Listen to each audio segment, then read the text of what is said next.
Hi London, it's your Auntie Fiona again. Today I'm going to read you The Five Chinese Brothers. Another book I loved as a child. Your grandpa remembers reading this to me over and over and over again. This is an old Chinese folk tale.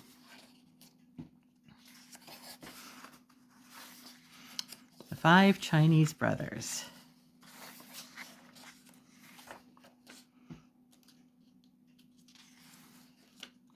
It's going to start soon. Here we go.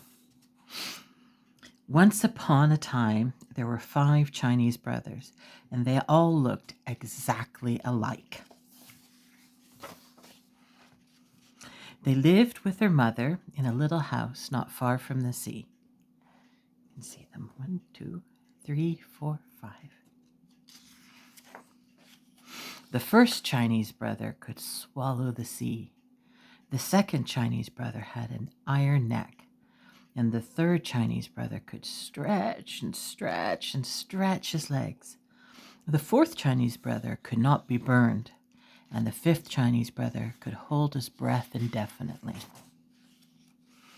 Every morning, the first Chinese brother would go fishing, whatever the weather, and he would come back to the village with beautiful and rare fish, which he had caught, and he would sell at the market for a very good price. One day, as he was leaving the marketplace, a little boy stopped him and asked him if he could go fishing with him. No, it could not be done, said the first Chinese brother. But the little boy begged, and finally the first Chinese brother consented. Under one condition, he said, and that is, you shall obey me promptly. Yes, yes, the little boy promised. Early next morning, the first Chinese brother and the little boy went down to the beach. Remember, said the first Chinese brother, you must obey me promptly. When I make a sign for you to come back, you must come at once. Yes, yes, the little boy promised. Then the first Chinese brother swallowed the sea.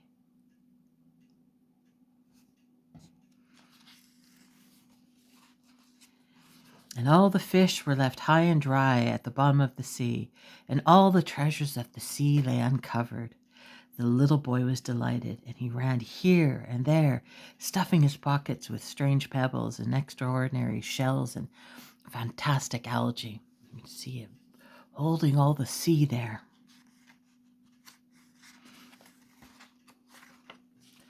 Near the shore, the first Chinese brother gathered some fish while he kept holding the sea in his mouth. Presently he grew tired. It's very hard to hold the sea. So he made a sign with his hand for the little boy to come back. And the little boy saw him, but paid no attention. He doesn't look happy, does he? Oh no, look. Oh, the sea is fighting to get out, isn't it? Oh, he's struggling. The first Chinese brother made great movements with his arms that meant come back. But did the little boy care? Not a bit, and he ran further away. Then the first Chinese brother felt the sea swelling inside him, and he made desperate gestures to call the little boy back. But the little boy made faces at him and fled as fast as he could. The first Chinese brother held the sea until he thought he was going to burst, and all of a sudden the sea forced its way out of its mouth, went back to its bed, and the little boy disappeared. When the first Chinese brother returned to the village alone, he was arrested and put in prison, and tried and condemned to have his head cut off. On the morning of the execution, he said to the judge, Your Honor, will you allow me to go and bid my mother goodbye? It is only fair, said the judge. So the first Chinese brother went home, and the second Chinese brother came back in his place. And all the people were assembled at the village square to witness the execution. The executioner took the sword and struck a mighty blow. But the second brother got up and smiled. He was the one with the iron neck, and they simply could not cut off his head. Everybody was angry and they decided that he should be drowned. You look at it, the executioner, he's shocked. The brother's alive.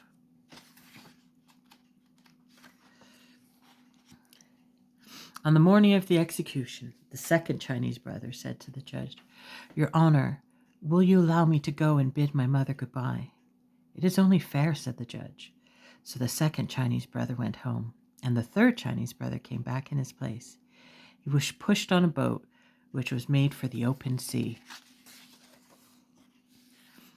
They went far out in the ocean, and the third Chinese brother was thrown overboard. Whee!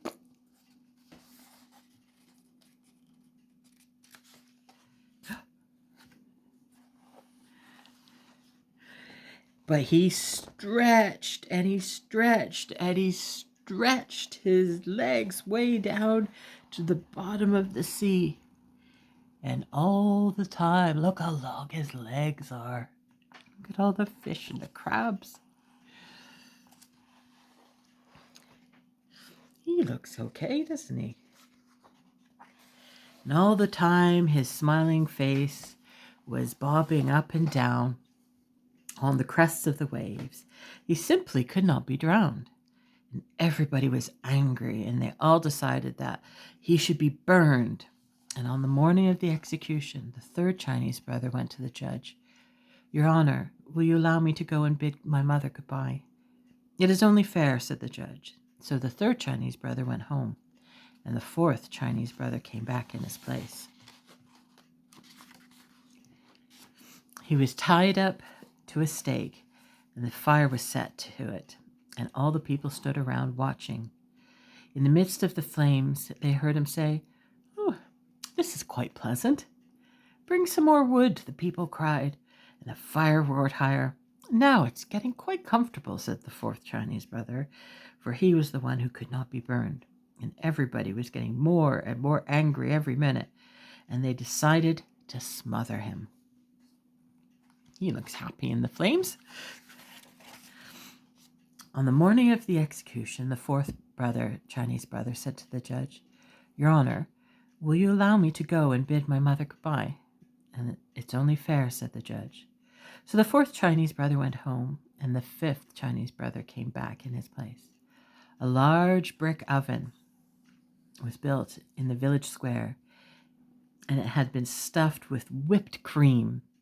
And the fifth Chinese brother was shoved into the oven right in the middle of the cream, and the door was shut tight, and everybody sat around and waited.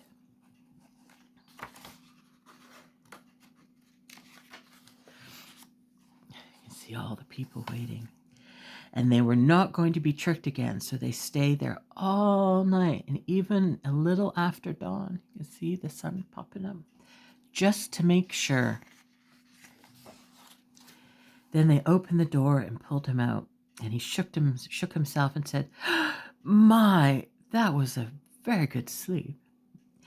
Everybody stared open-mouthed and round-eyed, but the judge stepped forward and said, "We have tried to get rid of you in every possible way, and somehow it cannot be done. It must be that you are innocent." "Yes, yes," shouted all the people. So they let him go, and he went home. And the 5 Chinese brothers and their mother lived together happily for many years. The end.